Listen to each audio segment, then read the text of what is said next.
Hey folks, welcome to Three Party System. Today we're going to be having a serious discussion about what it means to be wrong and accepting fault, as well as culpability and responsibility. Now this is a very important topic for our discussions going forward because I want to be the first one to tell you I don't know everything, okay? There is more that I don't know than I do know, and that is a simple fact. If you don't accept the fact that you are wrong or can be wrong, you cannot grow as a person. You cannot learn new things if you cannot admit that you don't know. Okay?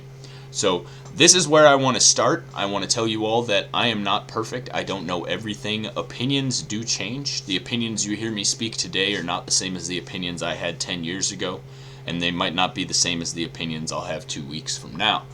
The reason for that is because ideas are always evolving, situations change, and the core values and morality behind the things that we believe tends to be pretty solid. That is the foundation on which we build our thought processes, our way of thinking.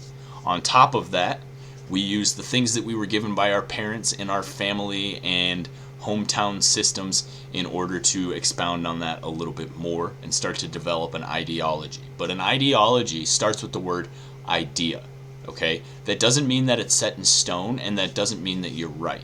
So the first thing that I want to do is point out the fact that I'm going to be wrong. I accept that, and I am always happy and willing to learn how to be better in the future. This is something that we need desperately from politicians these days, because a lot of the times they like to point the finger or use trigger words to upset their constituents and get them all riled up, instead of actually coming out and saying, you know, we tried this, it didn't work, my bad, let's try something else. Being able to admit you were wrong is the first step in being able to grow, not only as a person, but we need to be able to admit that we've been wrong as a country. And that means saying, hey, you know, things definitely don't always work forever. Systems change, things change, people change, and unfortunately for the people who are really conservative, I don't mean to scare you, but at a certain point, we do need to adapt our system for the times that we're living in. However, the opposite end of that spectrum is the liberals who want to change everything and all at once. This also doesn't do any good for the country because without monitoring those changes or putting them into place slowly and keeping an eye on them, we don't know what actual effects they're having 10, 20, 15 years down the road. So the reason for this channel and the reason for the party that we're trying to form is simply to find a middle ground. We want to be slightly progressive, okay? But we don't want to be completely conservative. Slightly conservative is okay, okay? And I'm not saying that if you're a very conservative person that you're wrong, and I'm not saying that if you're a very liberal person that you're wrong. What I'm saying is we're here to have a discussion, and until we can admit that we're capable of being wrong, we can never learn anything new, which means we can't advance the conversation. Both sides are going to make mistakes.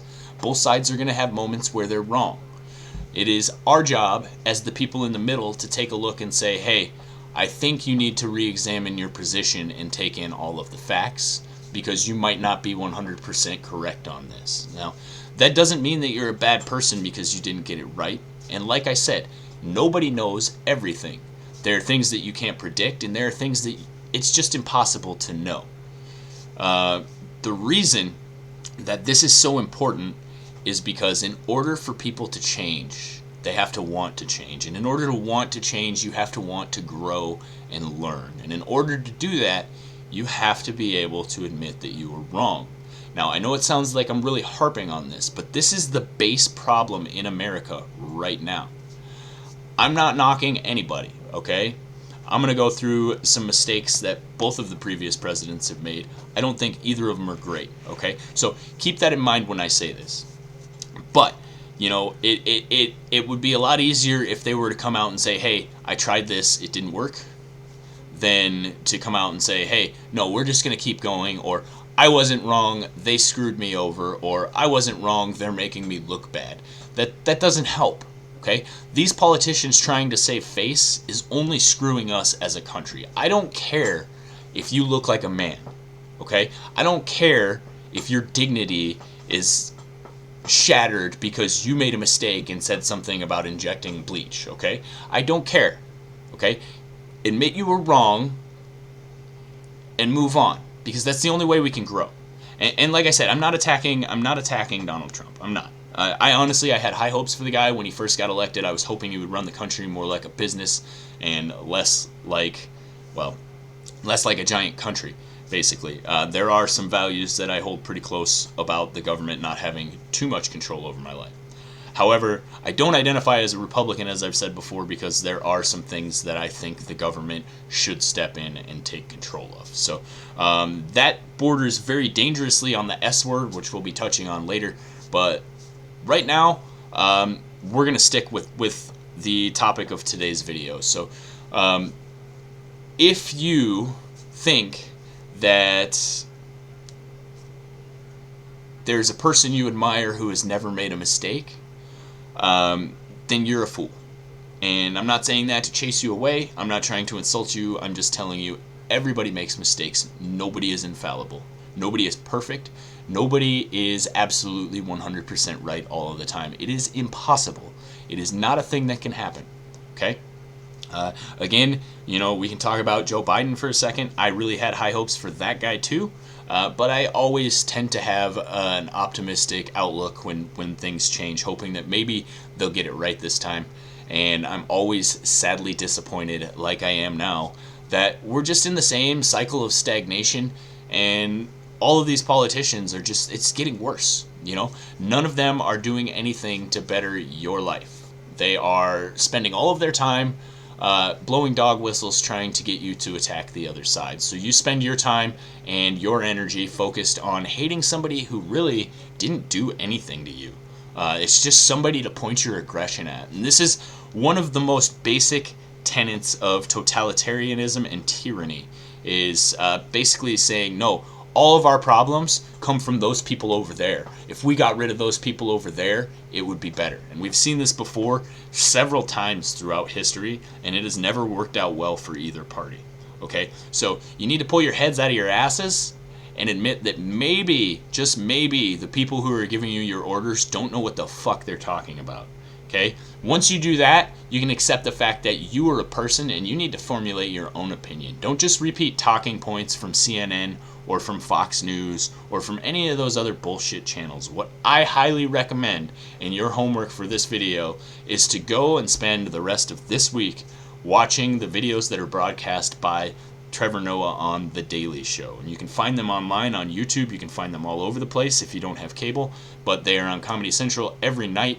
And the great thing about The Daily Show is, while at times it may seem like it leans slightly one way or the other, he will make fun of both Donald Trump and Joe Biden. He will make fun of whoever makes a mistake, and he will point out whoever is wrong, regardless of which side of the aisle they come from. So, if you turn it on and you see something that you don't necessarily agree with, I implore you, stick around a little while longer. I guarantee you'll find something funny when they make fun of the other side. And this is the dialogue we need to have. This is the other problem with America today. This is also to do with not admitting that you were wrong. Nobody likes to feel like they're being laughed at or being mocked or ridiculed. And the defense that we have when we feel like we're being laughed at is to mock the person who's mocking us. That person, in turn, does not want to be mocked, and so the cycle repeats and continues, and this doesn't go anywhere. So you have to be able to laugh at yourself and admit that you were wrong in order for anything to work, and that is the main purpose of this video. So I'm going to leave you on that. Please hit that subscribe button down below if you're interested in sticking with us. We have a lot of work to do in order to save this country, and we need each and every one of your help. So I don't care if you're a Republican, I don't care if you're a Democrat, I don't care. As long as you are here for the betterment of the American people and society as a whole, then you're in the right place. Excuse me. Don't forget to ring that notification bell. You'll get notified when we put up new videos. I try to post these videos relatively often, and so far this is video number 2, but it is also only day number 2. So there are a lot more of these to come. We're going to be getting into a lot of the things that I believe and talking about some of the things that I think need to change in order for our country to progress. And before we do that, I wanted to make sure that you and I were on the same page on admitting to being wrong, basically, because I'm going to be wrong. And I want you to tell me when I'm wrong, because I want to tell you why I think I'm right, and I want us to talk about it. And if at the end of the day I decide that, hey, what I said was foolish and I am wrong, then that's what it is. That's the point of conversation, is to change people's minds. And that doesn't mean that you're going to be right all the time, and it doesn't mean that I'm going to be wrong all the time. It just means that we are both open to discussion and dialogue and to moving things forward. And that is what we need in this country right now.